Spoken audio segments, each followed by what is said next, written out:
Well, it's a great pleasure once again to welcome you all to one of the highlights of our annual meetings, the Lauriston S. Taylor Lecture. And this will be the 40th lecture. And does anyone recall who gave the first one? Herb Parker. All right. I was, and I was there. I also knew Lauriston Taylor. We met in 1972 at a mid-year health physics meeting in Puerto Rico. It was the first professional presentation I ever made, and I was incredibly nervous. And he was very kind. This was around 1972, and he came up to me and he spoke with me. And I worked with him a little bit at NCRP in the late 70s while he was still president before Warren Sinclair came. But in his honor, Mr. Radiation Protection, in the world, he was instrumental in setting up the ICRP and the Protection Committee since the 1920s, and lived a wonderful and productive life. And in his honor, we have the continuing lectureship for Lauriston Taylor. Could I have the next slide? And one of the really neat things, just a few years ago, another good friend, Fred Mettler, gave the Lauriston Taylor lecture, and he talked about how we exist and how we've been so productive because of the giants that came before us, and we stood on their shoulders. And he mentioned in his talk and publication 2 giants, and one of them was John Poston, and put him in such great company with Edith Quimby, though that might remember the instrumental radiation professional and from New York. Both of them had been on 12 NCRP committees. That's quite remarkable, and sharing your time and being a volunteer doing that. I think John may in fact have surpassed that, or will soon do so because we keep calling upon him. But could we have the next slide though? So even though you're a giant, we actually need millenniums to help us out with social media and these things. So, and then John's there with some of these other stellar individuals, Norm Coleman and S.Y., and saying, okay, we can figure this out. So we need help, and that's been the purpose, of our...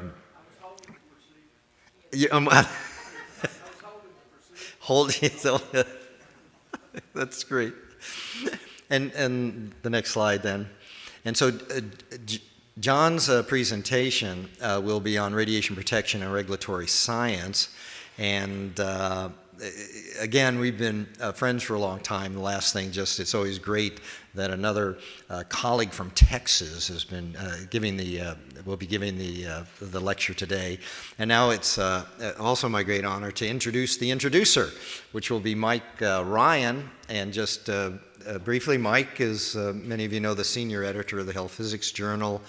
He's an adjunct professor at Vanderbilt, so they're in Tennessee, and he was trained in Lowell University with some of the greats in health physics, and he'll be providing the intro for Dr. Poston. Let's see, I'm going to pick it up. Ladies and gentlemen, it's my honor and pleasure to introduce Dr. John W. Poston, Sr. as the 2016 Lauriston Taylor Lecturer. I have known John since my earliest experiences in radiation protection at Oak Ridge National Laboratory. John's career has taken him from the position of a key leader in the radiation dosimetry research program at ORNL through a wide range of research efforts to the position of tenured professor at the Georgia Institute of Technology and at the Texas A&M University. John was born in Sparta, Tennessee, but grew up in his father's home in a small community outside Lynchburg, Virginia called Tyriana, after the plantation that once existed there. He attended Brookfield High School, where he exhibited a variety of talents. He was a member of the basketball team, a member of the chorus, had a leading role in the senior play, and was selected most likely to succeed by his classmates. He attended Lynchburg College, majoring in mathematics and minoring in physics. Even though he was working to pay his tuition, he was a member of the soccer team in both his junior and senior year. John's early career in nuclear engineering at Babcock and Wilcox provided the first evidence of his abilities. He began his career with important publications in reactor physics. As John moved to Oak Ridge National Laboratory in 1964, his research and publications provided important new contributions in metabolism, internal dosimetry, external dosimetry, radiation measurements, and related health physics topics. While at Ornell, he was able to attend the Oak Ridge School of Reactor Technology and later took a leave of absence from the laboratory to pursue an MS and PhD in nuclear engineering from the Georgia Institute of Technology. His work resulted in recognition by his peers on a national and international level. As a result of this work, Dr. Poston became a leader on important committees of the International Atomic Energy Agency, the Institute of Atomic Energy in Brazil, the American National Standards Institute, the National Academies of Science, the National Council on Radiation Protection and Measurements, the U.S. Department of Energy, the Society of Nuclear Medicine, the American Nuclear Society, and the Health Physics Society, to name just a few. It's clear John didn't have enough things on his schedule. But all good work, I'm sure. He has also served with important organizations in leadership roles. For example, Dr. Poston was both secretary and president of the Health Physics Society. My most personal knowledge of Dr. Poston's ability came at Georgia Tech, where he served as professor for 7 years. Dr. Poston served as chair of my dissertation committee, and in that capacity, Dr. Poston provided technical and professional advice that serves me well to this day. He trained his students in scientific matters and also educated and advised us about all the skills necessary to be an accomplished professional. A student could not ask for a more talented and supportive academic advisor. Not only he gave his time to graduate students and undergraduate students, but he also made every effort to help all students reach their highest level of achievement. Dr. Poston has been recognized by a number of organizations for his record of accomplishment. Dr. Poston was named Distinguished Engineering Alumni and a member of the Academy of Engineering at Georgia Tech. He is a fellow of the Health Physics Society and received the Society's Founder Awards, which recognize exceptional service to the Society and to the profession. He has received the Glenn Murphy Award as a Distinguished Engineering Educator from the American Society of Engineering Education. John continues to be active in his profession. He has been elected as a Fellow of the American Nuclear Society and of the American Association for the Advancement of Science. He is an Associate Editor of the Health Physics Journal, serves on ANSI S1N-13 Writing Group, and is chair of the E.P. Blizzard Fellowship Committee. He serves on the ANS Fellowship and Scholarships Selection Committees. And in 2014, he received the Professional Excellence Award from the Radiation Protection and Shielding Division of the American Nuclear Society. These are just a few of his honors. John married the former Lillian Yvonne Plunkett in 1958, where he graduated from Lynchburg College. He and Yvonne had 3 children, Martha Ruth, Vera Francis, and John Ware Jr. Martha, known as Marty, is a health physicist and in the Division of Nuclear Materials Safety of the U.S. Nuclear Regulatory Commission in Region 4, Arlington, Texas. Marty's oldest daughters, that can't be right. Marjorie's oldest daughter, John's oldest granddaughter. Now it makes sense. Sorry. I was going to say, that can't be. Okay, where was I? That took me back a step. in the Radiation Safety Office of the Texas Children's Hospital in Houston, Texas. Altogether, there are 7 grandchildren. Sadly, Yvonne passed away in June of last year. I am particularly proud to be one of Dr. Poston's former students.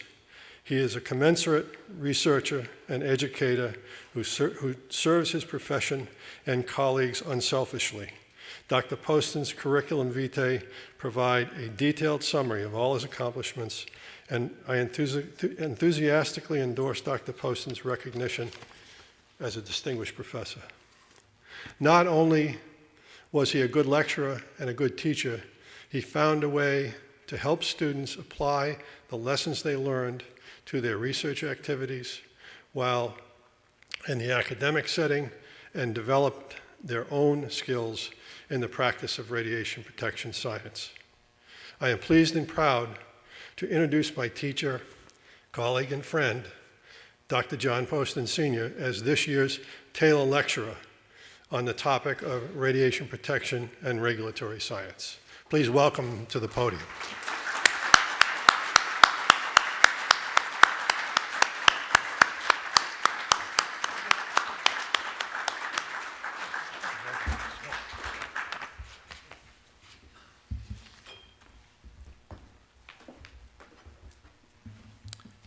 Mike, thank you very much for that kind introduction. I have to confess being overruled by you, because when we talked about how he was going to introduce me, I said, well, simply get up there and say, here's Johnny. But Mike had other issues associated with that. But I appreciate what you've said, and I hope it's all true. I guess since I'm from Texas, it's okay if I say howdy. But that's a traditional greeting at Texas A&M, and so when you start class every day, you say howdy. That's so the students will come to order, and you know that you're ready to go. I am proud that Mike is one of my students, but there are others that some who weren't able to come, people like Paul Stansberry, Joe Shonka, Frank Sakaris, and a number of other students, many of whom were PhD students of mine at Georgia Tech. And I have others that I won't name, but it's really been a great, as they say, it's been a great ride, and I appreciate the honor. I have to say it's difficult for me to put in words how I feel right now, because I never expected to be here. Fred Mettler surprised me last year, because I don't keep score, and I had no idea. But I do have to tell you one thing. He called me on the phone several weeks before the meeting, and he said, I know something about you that you probably don't know. And of course he wouldn't tell me.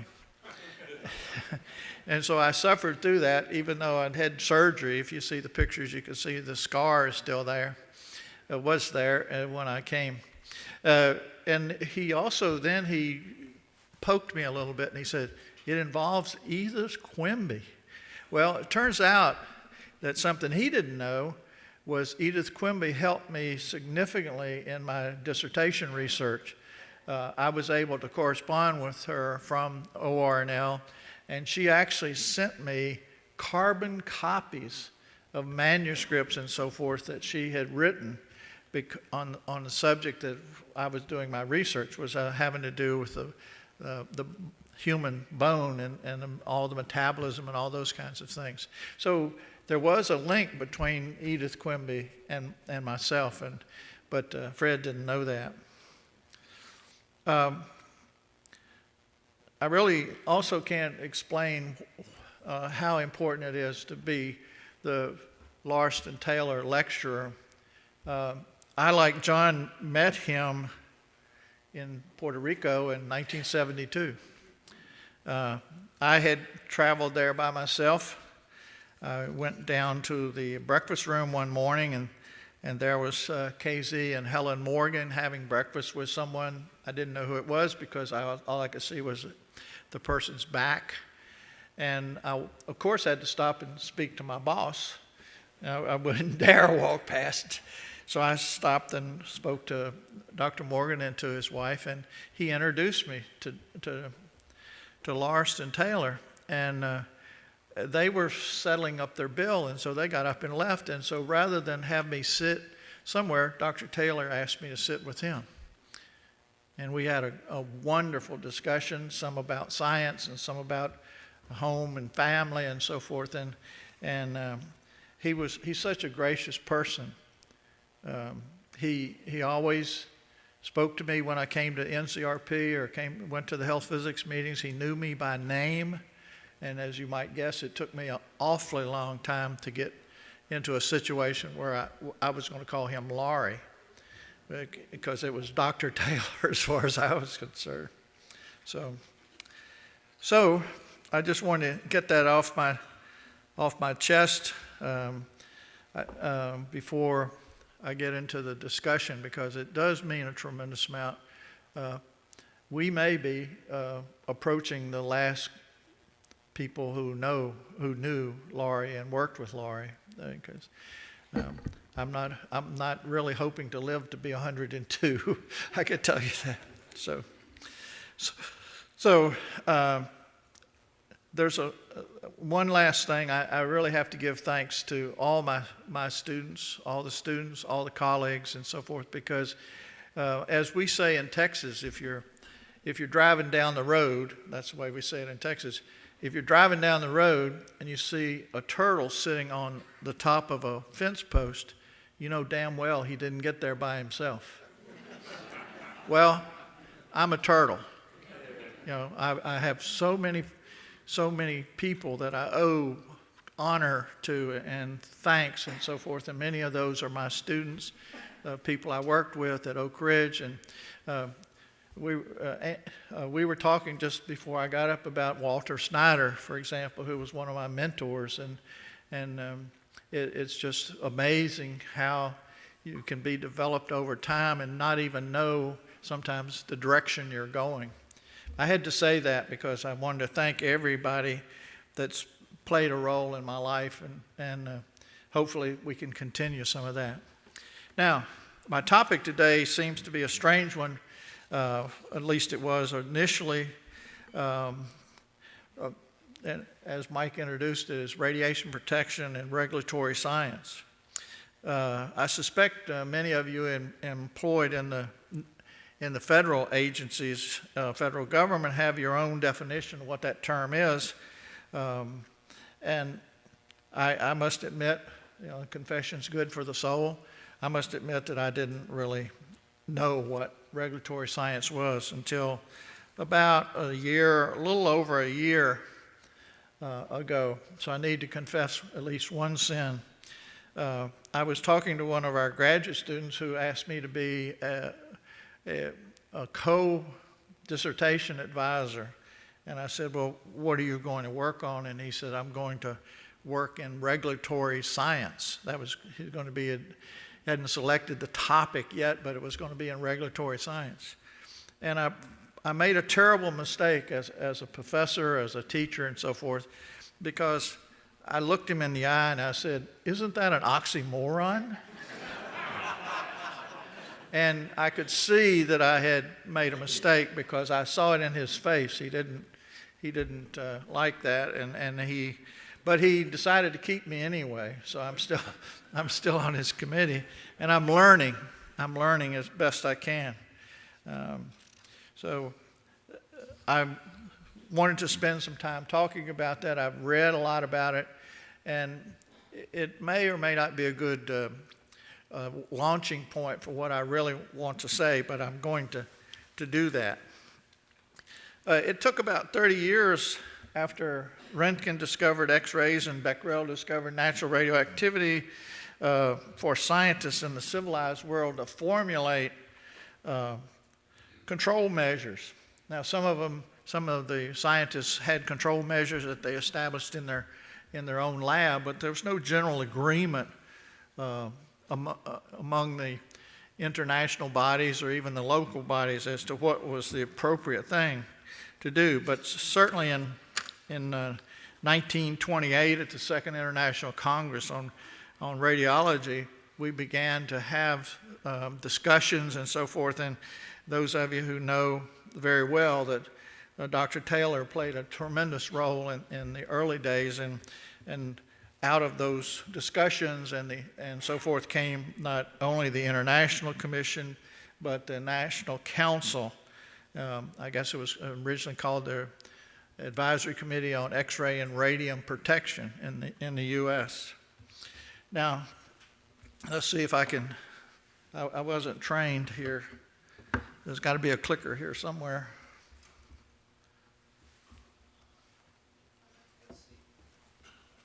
Did you take it with you, John? Well, I didn't. It might be this little, I think it's this little one right here. Oh, And this one? Oh, Yeah. Eartha. I think that's it. Come in. Can you hear me? Yeah. Okay.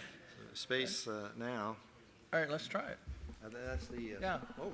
Yes, works great. So I want to remind you that the first part of the mission of the NCRP is to provide an independent analysis, a scientific analysis, information and recommendations that represent the consensus of scientists. And this has to do with radiation. The NCRP is a little different from the ICRP in that they also consider non-ionizing radiation. But I think the technology is increasing so rapidly nowadays that the NCRP is challenged to provide advice and guidance at a faster pace.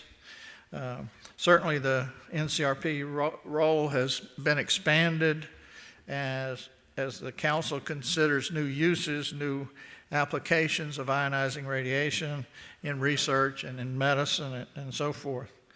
And even in the response to potential radiological terrorism. In such a technical world, new areas have been established to deal with the nexus of science and regulation, especially in the United States. Lord Ernest Rutherford said, "That which is not measurable is not science. That which is not physics is stamp collecting." So, yeah. He also was sometimes he was a bad boy, wouldn't be considered PC in our world, because he also said, if you can't explain your theory to a barmaid, you really don't understand it. So I wonder what he would say if today, if he was in here and talking about what regulatory science is. Now, this term actually originated in Japan. Professor Uchiyama in Japan in 1987 proposed this, and it was not until 1996 that his writings and so forth were translated into English so that we could understand it. Now, some have attributed this idea of regulatory science not to him, but to Alvin Weinberg, who was the director of the Oak Ridge National Lab. Weinberg actually had another term that he had in mind called trans-science. He defined that as policy-relevant fields for which scientists have no answers for the questions that are being asked. Sounds familiar. At the time, though, he was probably thinking about the charge of to the national labs, because they had just undertaken the development of these environmental impact statements that were the result of the 1969 National Environmental Policy Act. So going back to Professor Uchiyama, this is this is the definition of regulatory science according to him. It's the science of optimizing scientific and technical developments according to the objectives geared toward human health. Now, certainly we are interested in those kinds of things. And in essence, regulatory science is that science that's generated to answer political questions in terms of human health. If there's some among you who suffer from the lack of knowledge, as I did at the moment I described previously, to begin with, we have to go back to the 1970s and the 1980s when regulatory agencies were being established in the federal government to meet demands of the consumer advocacy groups and the environmental groups. According to Alan Mogisi, the term regulatory science was coined during the period when agencies were being forced to make decisions based on incomplete science. Thus, the term regulatory science had the objective to address scientific needs of the regulatory agencies. So I guess I really need to define the terms related to regulatory science. I don't know if you caught that. It was a plural, and I don't intend to cover all, but there's at least 4 definitions or 4 approaches to regulatory science that Mogisi has written about. So I will rely on him for one of his definitions. Alan is the president of the Institute of Regulatory Science, and it has become a well-established branch of applied science. Again, it's so named during the period of time that it was established with the objective of addressing scientific needs of regulatory bodies. And he offered this definition that regulatory science is a scientific discipline consisting of the development and application of scientific methods, tools, approaches, and other relevant processes derived from various scientific disciplines used in regulatory and policy decisions. Now, I'm not going to bombard you with the other 3 definitions, but it's clear that regulatory science includes a large number of scientific disciplines. Clearly, regulatory science has applications in many areas and supports the regulatory agencies in their decision making. These agencies include such as the Food and Drug Administration, the Environmental Protection Agency, the Occupational Safety and Health Administration, the Fish and Wildlife Service, the Maritime Fisheries Service, and many others. Many of these agencies benefit from the science that supports part of their regulations. However, not everything that glitters is gold. The agencies just named, as many as I did, actually operate with the guidance of advisory committees. These committees are composed of distinguished scientists, are intended to add legitimacy to the proposed regulations proffered by the regulatory agency. But the fact is, some of the committees are carefully controlled, although the use of rules and primarily through the use of rules on procedures. On some of the advisory committees, the members are given carefully worded and focused questions to be discussed by the committee and answered in writing. Under the established operating procedures, the agency is only required to take action on the written responses from the committee to the specific questions. Pertinent comments, suggestions, directions, criticism, etc. from the committee members are on related and on other scientific matters of importance to the issues are not considered at the discretion of the agency leadership. In such cases, those contributing to the regulatory science clearly fail to contribute significantly to policy making or are simply ignored. In short, in these cases, politics trumps science. Now, I find myself agreeing with one of my old tennis partners, Dr. Weinberg, Alvin Weinberg. He proposed going back to the term called trans science. And again, he said it applied to questions for which scientists had no answers. And he was trying to, at the time, address the issues that were going on at Oak Ridge, and in that included radiation protection and radiation safety. I guess he was guided a little bit by the fact that he made a calculation on his own that it would take approximately 8 billion mice to provide the answer to a single unresolved question involving radiation. And some of you may remember that we actually had a program at Oak Ridge when I was there called the Mega Mouse Project, where there was approximately 3 million mice under the care of Bill and Lillian Russell, and they were trying to resolve some genetic questions associated with radiation. Now let me turn quickly away from this and begin to talk about health physics and radiation protection. You've already seen the paper that Walter Klaus published in the first volume of the 1958 Health Physics Journal about health physics. And this is his quote. Basically, it says, in short, health physics, left that word out, health is just about all things to health physicists whose job is to provide protection against the potential hazards of radiation, while at the same time making it possible for the human race to enjoy all the benefits that may arise from the use of atomic energy. Obviously, we might use different words now, but that's his definition. Now, we've been studying, as I said, ionizing radiation for more than 100 years, and in many ways, I believe we know a whole lot about the subject. And I think we also know a whole lot about how to protect ourselves from the harmful effects of radiation, and as Klaus said, deriving the benefits therefrom.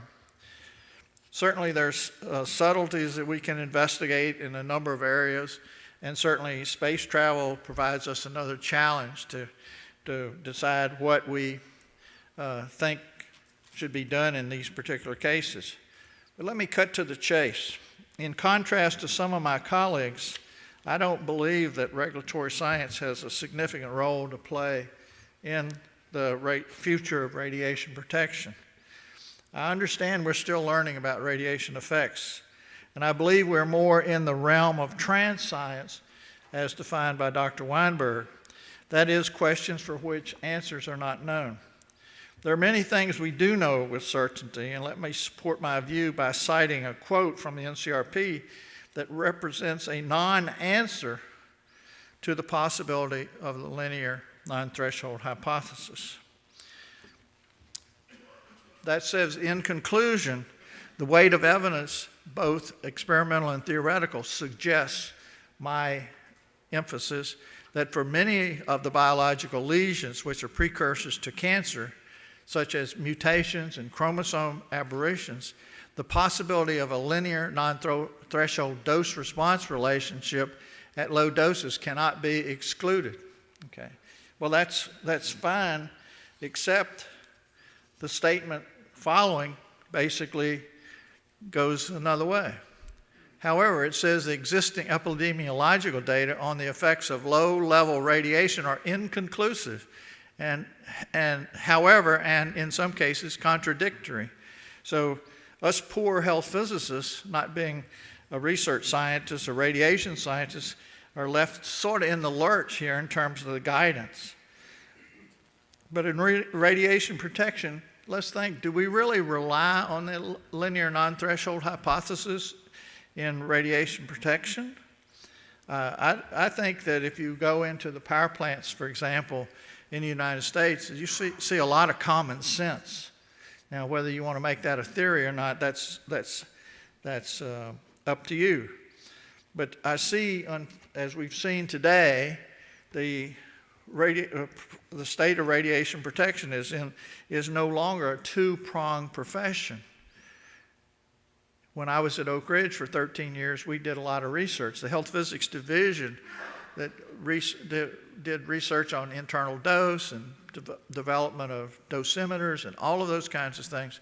And we were 200 people who did research to better do better health physics. Now that's not the case. So it seems to me that part of the problem is what we've heard today. In the real world, there's no funding for research.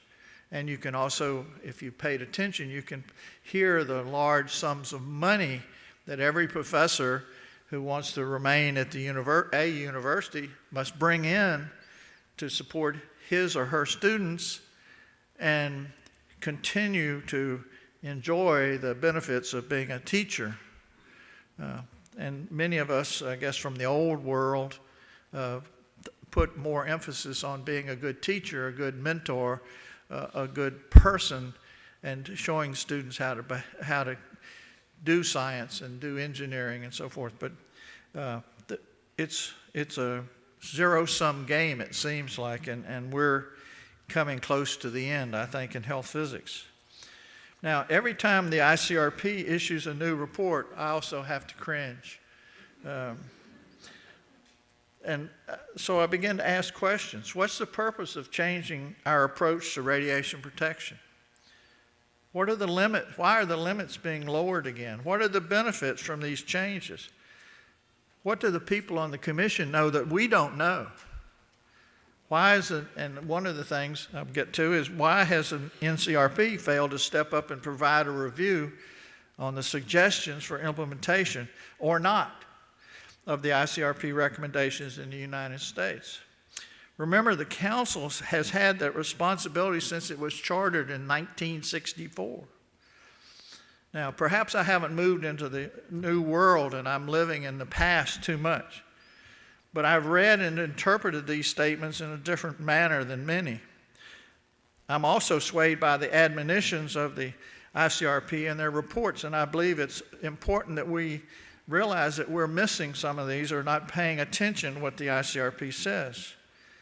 I believe it's true in essentially every report issued by the ICRP where they have recommendations that you will find the statement, what they call a qualifying statement. And this is a long one, but I want you to see it. And I want you to make sure that everyone sees it. In the reports, typically near the front, it says, the Commission wishes to reiterate that its policy is to consider the fundamental principles upon which appropriate radiation protection measures can be based. Again, my emphasis, because of the differing conditions that apply in various countries, detailed guidance on the application of its recommendations, either in regulations or codes of practice, should be elaborated by the various international and national bodies that are familiar with their needs. So it goes on to say, the Commission recognizes that the individual experts responsible for putting radiation protection into practice need guidance that is sufficiently flexible to allow for national, regional, or other variation. And for this reason, the Commission's recommendations are intended to provide an appropriate degree of flexibility. Because of this, the form in which the recommendations are worded will not necessarily be suitable and may often be inappropriate for direct assimilation into regulations or codes of practice. Now, to me, that's where the NCRP role is defined. In the past, our history was that the NCRP would take what the ICRP recommended and they would fit it into the way we thought it should be in the United States. That hasn't happened since 1993, when we were changing 10 CFR 20 and redoing everything in the United States. So that was Report 116 in March of 1993. Now, perhaps I'm being too harsh because I know I could be in a hostile environment here, but I think we're need to be mindful of those kinds of things. Now, I offer an apology because 2 weeks or 3 weeks ago, I received a draft report from Council Committee 1. And it's basically a report, and let me see if I can find, the title. The title is Radiation Protection Guidance for the United States, parentheses, 218. Now, while 218 is 2 years away, it at least shows that the ICRP has picked up the gauntlet, NCRP has picked up the gauntlet and is going to look in great detail at what the ICRP is proposing. There's no question that there's a difference between the attitudes in the United States and the precautionary principle-based attitudes that are in Europe. Now, I would be remiss if I didn't recognize the progress made. You've heard today about INPO. You've heard from the Nuclear Energy Institute.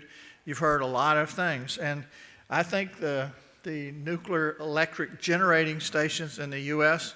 are a good example of how sensible things are being done, not based on theories and so forth, but just based on common sense.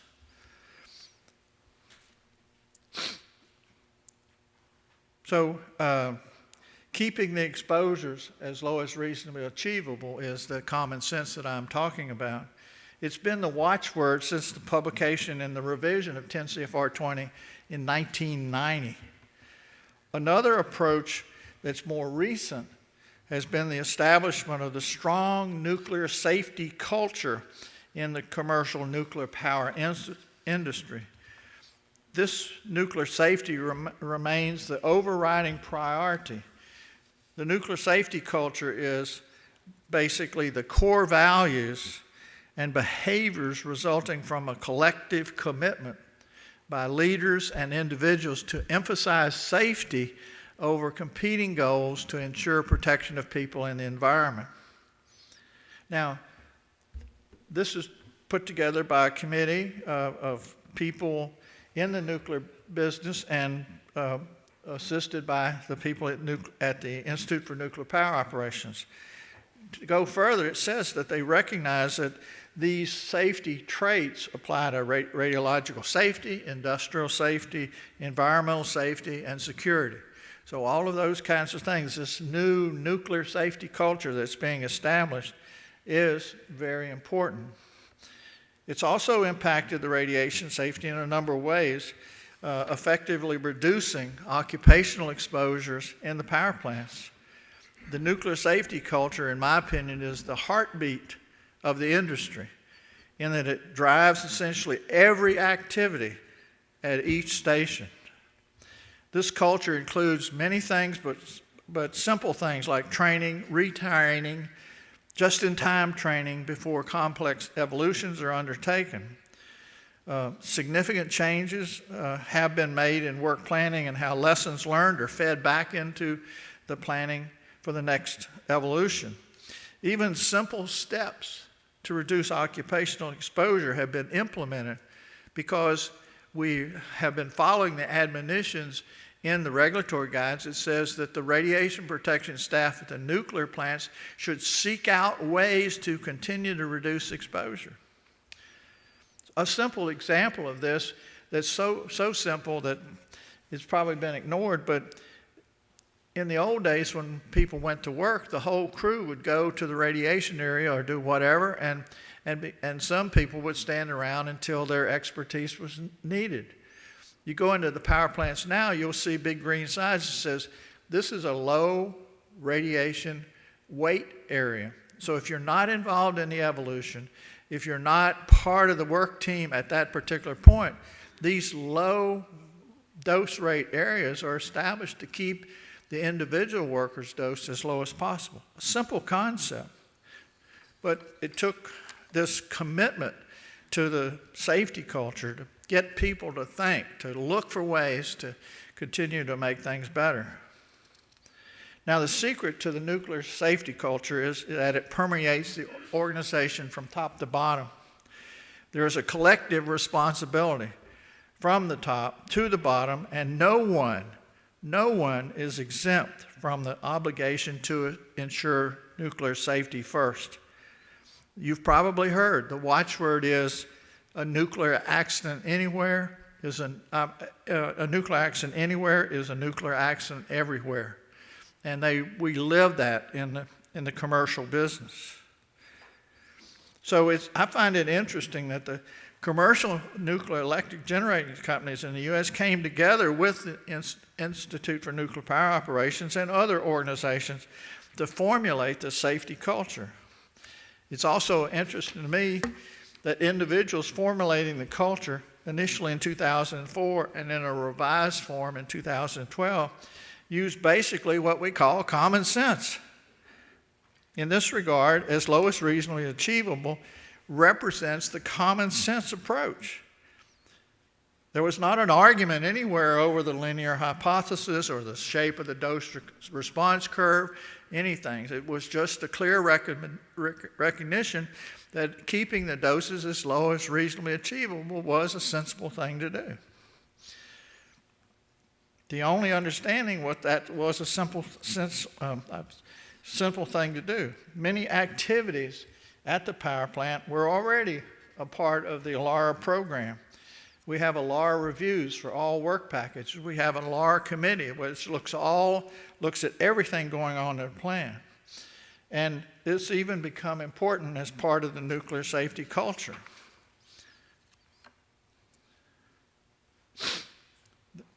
Now, the NRC compiles the limits, compiles the radiation exposures of all licensees, but of special interest to me was the licensees for the nuclear electric generating stations.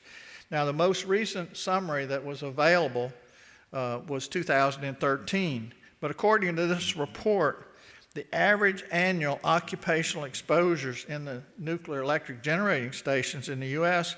was about 100 millirem. Sorry, the NRC doesn't publish SI units, so you'll have to do that on your own. Now, I would like to return quickly to the ICRP, and I may have to use a dirty word here, and I apologize for it in advance. As I said, every time the ICRP issues a new report, lowering the limits or changing the nomenclature or changing the definitions, I cringe because it's really not any new science that's going on here, and there's not sufficient justification for these changes. Now, this is not the dirty word I was warning you about, but I find some of these terms are just plain cute. What is a dose constraint? What purpose is that? What is the purpose of a dose constraint? What does the ICRP mean when they mention making radiation exposures more equitable? Have you had your daily dose? Is that what they mean? Some of these things are just not thought out. Now, the reason I cringe, and the dirty word is cost. Cost. We have 100 nuclear stations in the U.S. We have many other operations, all of which are NRC licensed. And every time we change the regulations, we have to rewrite procedures, we have to retrain, we have to do all of these kinds of things to make sure that the employees understand what's going on. And we say, well, only 100 nuclear stations. Wait. There are 37, and according to Ruth Burney, there may be 2 more. There are 39 agreement states in the United States. So every time 10 CFR 20 or any other federal rule is changed, the states have to change their regulations. And that means the only approval process in the state is typically the legislature. And if you go back and look at the history, the last time we changed regulations, it was delayed for almost 2 years because the NRC forgot the agreement states and the fact that they had to write their own regulations. So it's a huge cost. And I know that you know, but I've got to tell you, the federal government doesn't pay for anything. And if we're if we're going to change these regulations, there has to be a net positive benefit before we do it. We have very, very low levels of exposure. I want to show you this one. This is from the report, and it only includes reactors.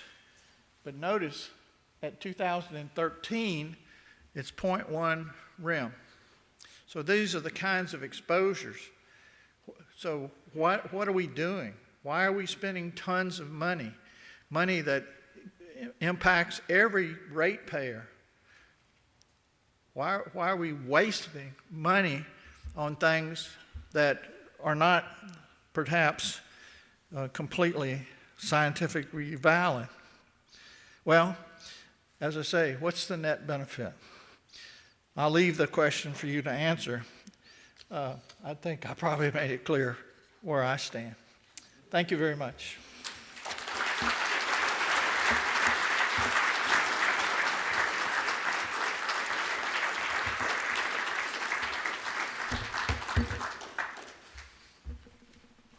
Where are you? Oh, no, here, I'll sneak up on you. Now, I hope you'll tell us what you really feel about the ICRP. No, wasn't that provocative and just raising some of the common sense, simple questions that a lot of us have to grapple with? That just so it's wonderful. I'm glad that your shoulders are still strong, so that we'll be able to continue to stand on them for a few more years. The head's a little hard, right? But this is really now it's great. First, I'm going to give you a presentation. You have to wear this because of your the strength of your physique. You have to wear this heavy metal that is again the Lauriston Taylor medal for the 40th lecture, and there we go. Yeah. Oh, thank you. Yes, Ruth. And